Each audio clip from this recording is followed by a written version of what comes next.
being active and playing 4 games and then not, and like not feeling the best, and then like frustrated of like how hard I worked in the off season, and then like all I do is rehab and like continue to do this process and just like trying to trust that the best I can. And obviously there's really frustrating days, and there's days where like it's a little bit easier and like you're very, very motivated and like you're close to the finish line of getting back and being back, and then like it's not like I have a training camp to like build up to like playing my first game again. It's like, no, like you're tossed into... The league's golden ticket isn't supposed to spend weeks in street clothes, but that's exactly where Caitlin Clark found herself, and the optics were impossible to ignore. For months, speculation swirled through media panels and fan forums. Was the silence coming from the fever just a smokescreen for a serious setback? Or were they downplaying an injury to keep ticket sales afloat? Now, in an unscripted face-to-face sit-down with Sue Bird, Clark finally peeled the lid off her private battle. And the truth had a sting. She didn't start with the medical jargon or list of games missed. She started with the feeling, the sheer strangeness of being on the sidelines while her teammates went to war without her. She described the smell of sweat and resin in the arena, the vibration of the crowd after a made shot, and how she could only watch, legs crossed, jersey folded on her lap like a souvenir instead of a uniform. And as she spoke, her voice carried that rare blend of calm and ache. The sound of someone who realized she wasn't just losing minutes on the court, she was losing the tempo she had always dictated. For the first time, Clark wasn't in control of the game's rhythm. And for a player who built her brand on controlling the flow, that loss hit harder than any defender ever had. I think the most challenging part of like all this, so obviously I have the first injury and I sit out 4 games, and then I come back and I play really well. Yeah. And I feel really good. And like even this beginning of the year, like I played great. Like I started the year really good. Like I felt really great. Like my numbers were great. I was shooting the ball well. And then I get hurt, and it's like, okay, like you gotta get healthy, whatever. You're like, I'm gonna do whatever I can, you know, to get back to what I was doing and whatever, feel good. She didn't rattle off her injury history like a box score. She told it like a timeline of unwanted interruptions. Late spring, the first break in the chain. A sudden left quad flare-up, pulling her out of games just as Indiana was building real momentum. Early summer, a groin strain that forced her into street clothes during some of the most anticipated matchups of the season, including the Commissioner's Cup Final. Mid-July, the one she called the last straw. A sharp, unshakable pain in the opposite groin that stopped her in her tracks and finally forced her to admit this wasn't going away on its own. Clark has always prided herself on her Ironman streak. She was the player who stayed upright through the pounding of a full college schedule. Suddenly, her body was making the calls, and her job was reduced to listening. "I didn't get a warm-up season," she told Bird. "No gradual ramp-up, no trial run. Just game 30, then game 31, then game 32, until something gave." Her frustration didn't spill over in a heated timeout or post-game rant.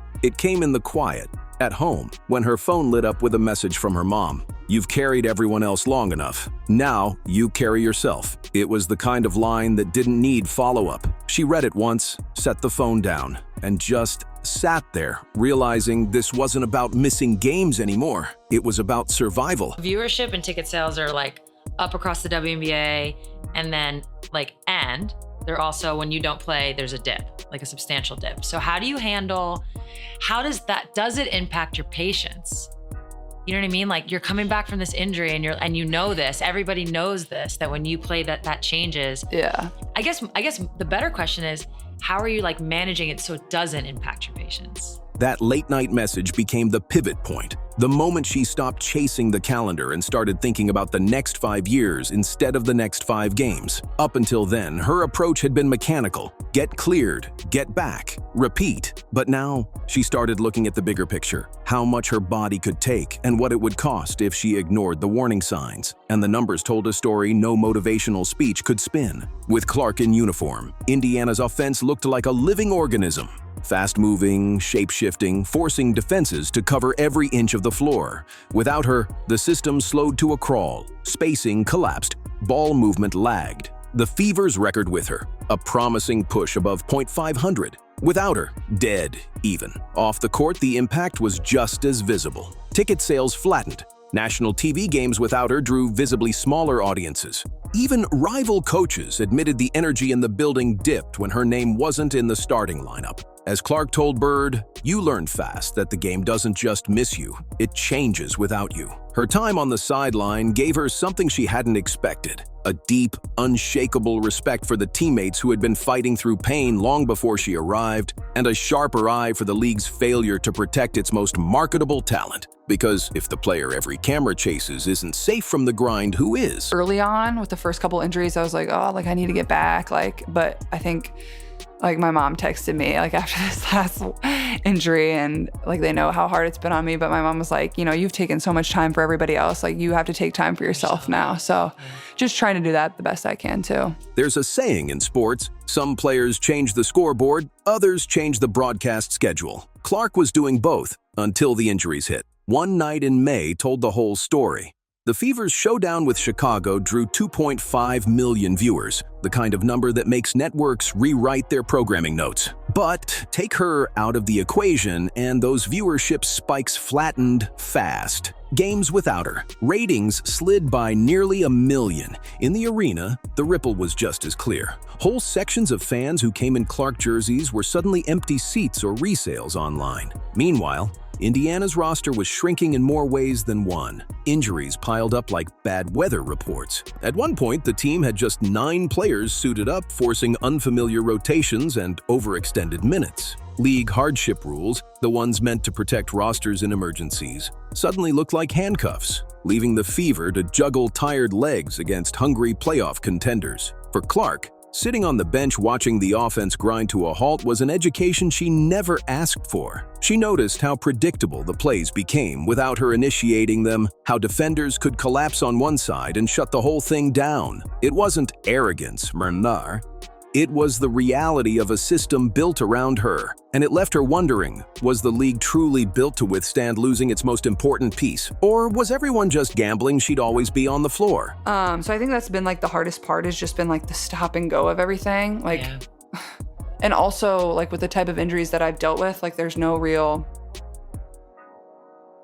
it's not like 6 weeks. All right, you're coming back for the Connecticut Sun game on August all about how you 30th feel in the moment. or whatever. It's like, how do you feel? Like, and even like when I have been back, like I don't know how I'm gonna feel the next day after playing, like when you're dealing with like these type of injuries. So I think just like the patience of dealing with all of that and giving myself a lot of grace and just trying to be the best teammate I can. Her return to Sue Bird's interview couch was the first real sign she wasn't going to tiptoe around the answer. They laughed over a few light questions before Bird pivoted. What was she actually doing during those games she missed? Clark grinned, that kind of grin that says you already know she's about to set off fireworks, and answered, mostly coaching the refs. The studio laughed, but she didn't stop there. I think I'd make a good official. I wouldn't miss a call. It landed like a no-look pass straight into a league-wide storm.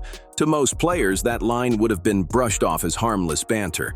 But coming from the WNBA's biggest draw, it sounded like a challenge, and not just to the referees, but to the entire infrastructure of how the league polices its games. Clark had just taken the single most whispered locker room complaint and put it on a national platform, with humor sharp enough to cut and conviction strong enough to stick. She wasn't whining about her own whistles. She was pointing out a pattern she'd been tracking from the bench. Games where her teammates absorbed hit after hit without so much as a free throw, and how that silence from the officials could shift momentum just as much as a buzzer beater. It's been cool to like see people continue to show up, and like for my teammates, whether they're like fans of the Fever or just fans of myself, like they're continuing to show up and support. And like that's why I've been trying to take as much time as I can. Like I sign autographs for way longer when I'm hurt than when I'm active. So that's never something I like wish for, but like, you know, I still want to make as much time as I can for people and, you know, give them something that they can remember. And if anyone thought it was just rookie frustration, they underestimated her. Clark didn't just play the game. She studied it like a tactician. She could tell you which refs called tighter games in the first half, which ones swallowed their whistles late, and how certain matchups brought out completely different interpretations of contact. And she'd been taking mental notes all season, especially in those moments where she was the one on the floor absorbing the blows. Her rookie year was already infamous for the uncalled contact, defenders riding her hip for entire possessions, forearms on drives, sharp elbows in screens, and the groin and quad injuries that followed weren't random. They were the logical result of a league that treated its most bankable star like any other jersey in the rotation. By calling it out with a smirk instead of a tirade, she did something more dangerous. She made it shareable. Clips of her comments zipped across social media, chopped into TikToks, slowed down for GIFs, replayed on highlight shows. And every share carried the same unspoken question. If she's saying this out loud, how bad must it really be? The WNBA's brightest light had just flicked on the shadows around its officiating, and the league office knew there was no flipping that switch back off. I'm gonna go to every road game no matter what, like whether I'm playing or not. It's hard because obviously I do feel this like responsibility of like being out there and playing, and like, not that I like think there's like a fear of any of this ever going away. Like that doesn't happen when like LeBron or Steph get hurt. Like they're always gonna be there. No, like, you'll be back. Yeah, exactly. So, but like you do want to play, like you want to give people something to cheer about or scream about, or people spend so much time and money and resources to come and watch you play. And the official response? Silence. And in this case, silence was louder than any press release could have been. No statement from the commissioner, no acknowledgement from the referees union, no internal memo that leaked to the press. Just nothing. But behind that nothing, there was movement. Multiple insiders described tense phone calls between league executives and team owners. Some argued they should pull Clark aside, remind her of the bigger picture and the importance of not undermining the officials. Others warned that muzzling her would be a disaster, to the kind of move that would turn a media spark into a full-blown wildfire. The referees union, according to whispers, wasn't amused. Some felt personally targeted. Others feared the next time she didn't get a call, it would ignite another media storm. But here's the thing. Data was on her side. Quietly, analytics staff had already flagged that foul calls varied wildly between markets and officiating crews. Certain teams got more whistles, certain players got fewer. Fans weren't waiting for the league to address it. They kept the story alive for days, tagging Clark in the clips of missed calls from other games, asking for her ref review, as if she'd become the league's unofficial officiating analyst. I think that's also been really good for me too, is like when I do go out before games and like sign autographs and like see all the young kids or fans or whoever's come to the games, like it just like gives me a really good perspective on everything, and maybe gives me a little bit of motivation and just being thankful for everything that I have, like, and very thankful for like my fans and just the fans of the WNBA, of like how they can constantly continue to support and truly just want the best for me too at the end of the day. Like, I think that's something that's really cool. So by the end of that week, hashtags like "OR Clark was right" and "Fix the Whistle" were trending in multiple cities. Every questionable call anywhere in the league suddenly had her name attached to it. In the public eye, she wasn't just the Fever's point guard. She was the face of a league-wide accountability movement. For Indiana, it was a strange balancing act. Coaches were fielding officiating questions in pre-game interviews instead of discussing matchups. Teammates defended her in post-game pressers, calling her fearless, honest, and fiercely protective of the team. This wasn't just about one comment anymore. She'd cracked open a door that couldn't be closed, and fans, media, and players were now shoving it wider with every news cycle. League officials were left staring at a choice they didn't want to make: address the problem head-on or keep pretending it didn't exist. Knowing that the next big game, the next missed call, could set off another wave. And with Clark's reach, that next wave wouldn't just shake a game, it could shake the whole WNBA. How much I was getting pressured. Like it was just like constant full court. And also I think as the season went on, like that chilled out as much. Like it's hard to like want to do that an entire season. Like teams like, you don't want to pick up 94 feet the entire season. Like that's just hard. When Clark finally returned to the floor, it felt less like a comeback game and more like the opening scene of a courtroom drama. Only the trial was happening in real time, in front of thousands of witnesses. Fans didn't just come to see if her shot was still sharp or if her legs were fully under her. They came to see if the referees would blink. From the jump, every whistle and every swallowed whistle became an event. The first time she drove hard to the rim, absorbed contact, and didn't get the call, the reaction from the stands was deafening. It wasn't disappointment, it was outrage. Cameras zoomed in, catching that now famous smirk. It wasn't a smile for the fans. It was aimed straight at the people holding the whistles. Her teammates noticed immediately. They fed off it. Every assist she delivered, every deep three she nailed, came with the unspoken message: I'm still here, and I'm not afraid to talk about what I see. Halfway through the second quarter, the moment everyone had been waiting for arrived. She got clipped on a three-point attempt, and the whistle actually blew. The building erupted like a playoff clincher. And it literally pisses me off when people are like, she's not the face of the league. Who would be? What? No, there's really good, well-known people in our league. I'm not discrediting them. We have a lot of badasses in our league. Yeah. Hell yeah to that. I'm all for that. But when people try to argue that she's not the face of our league, Yeah. or if our league would be where we're at without her, you're dumb as shit. Yeah. You're literally dumb as fuck. Sees the game at a bigger scale, obviously with the platform that she's created for herself, and then that's transitioned to the game.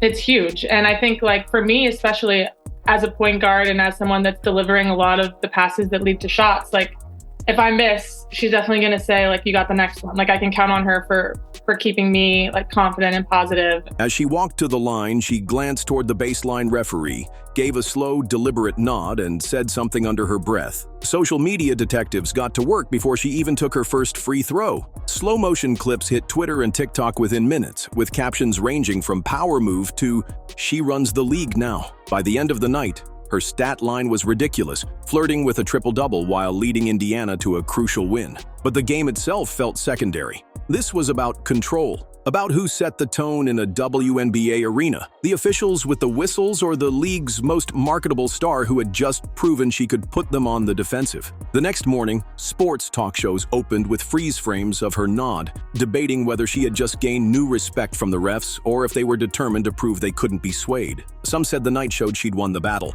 Others argued she'd stepped into dangerous territory, where even one bad game in the playoffs could be chalked up to ref payback. But everyone agreed on one thing. Whatever this was, it wasn't over. And then obviously, I feel like that's been a huge part of this year.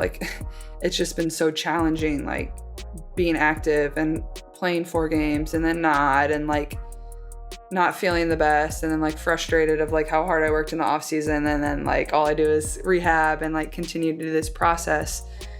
And just trying to trust that the best I can. And obviously there's really frustrating days. Her post-game press conference could have poured gasoline on the fire, but instead she played it like a master. Asked about the officiating, she gave that same half smile and said, "I just play the game. Everyone else can talk about the rest." It was one line, but it hit like a headline. Cool, controlled. The kind of quote that gets replayed in sports montages for years. By that afternoon, the story had spilled out of the sports pages and into mainstream news. Outlets framed it as a collision between player influence and institutional authority. The league was in a bind. They couldn't alienate her without risking fan backlash, but ignoring her comments meant the officiating debate stayed alive. And now the conversation wasn't just about one missed call or one interview. It was about the deeper, more uncomfortable reality of how the NBA's brightest star was being treated on the floor, and whether the system was built to protect players like her or break them down. Then there's days where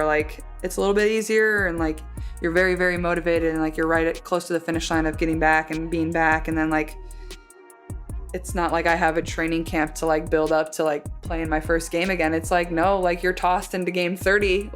Go try to play well. It's hard. It really is. And I think it has given me really good perspective on what a lot of my teammates and people that teams I've been a part of, certain people have had to go through. I've never been through anything like this. And I think that's probably why it's been so hard. Clark's rookie season had been a crash course in pro basketball reality, but her sophomore campaign stripped away the last of the illusions. This wasn't just a league where you adjusted to bigger, stronger defenders. It was a league where, night after night, she felt hunted. Opponents weren't simply trying to outplay her. They were trying to grind her down physically, to chip away at her explosiveness and confidence possession by possession. She described it without hesitation. The constant full-court pressure, defenders cutting off her angles before she could even think about creating. The hard bumps on drives that somehow stayed invisible to the officials. It went beyond tough defense. This was targeted containment, a strategic war of attrition designed to sap her energy and force mistakes. And when you compared how she was guarded to other young stars, the difference jumped off the film. It was calculated, relentless, almost personal. Because I've never really dealt with injury, and that's probably been a challenge in itself because like when I first like was feeling pain, like I didn't understand it. Like I didn't know. I was like, am I just tight? Like, am I just getting old? Do I need to hit a stretch? Do I need to get like a little rubbed out? Do I need some icy hot? Like what's going on here?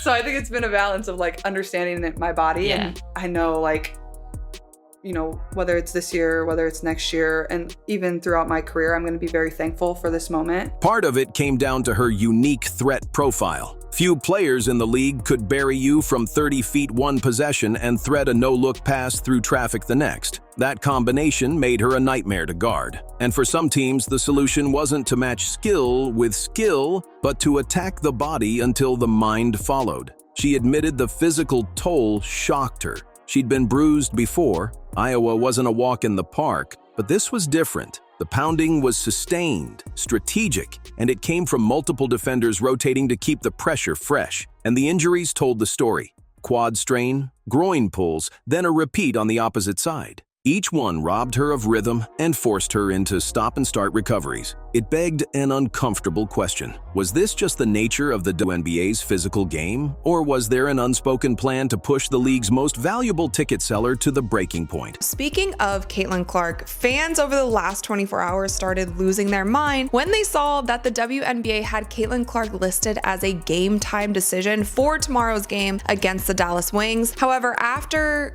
practice today, Coach Stephanie White did a little interview and they asked obviously about Caitlin and where she's at in her recovery. And she said that Caitlin Clark is not yet practicing with the team. She has been doing full court running and endurance work, but she hadn't been added to the mix. So once again, it seems like she's obviously or hopefully not going to be playing tomorrow if she hasn't done any practicing. And it still might be quite a bit of time before we see Caitlin Clark back on the court. When she came back from the last, I think it was a quad injury at the time, when she came back from that, it was only reported that she had one full speed practice before they brought her back on the court and back into the games. I'm hoping this time they do just wait it out. Like, let's just see how she does. When you get Caitlin Clark back into the mix, you want her to be at full speed. You want her to be the Caitlin Clark, be playing at the Caitlin Clark level that we all know and love, and that will really help the team. Rushing her back at this point of the season when they have less than a month left in regular season is just not smart. Clark and her teammates weren't staying silent about it anymore. The sideline wasn't just for cheers and claps.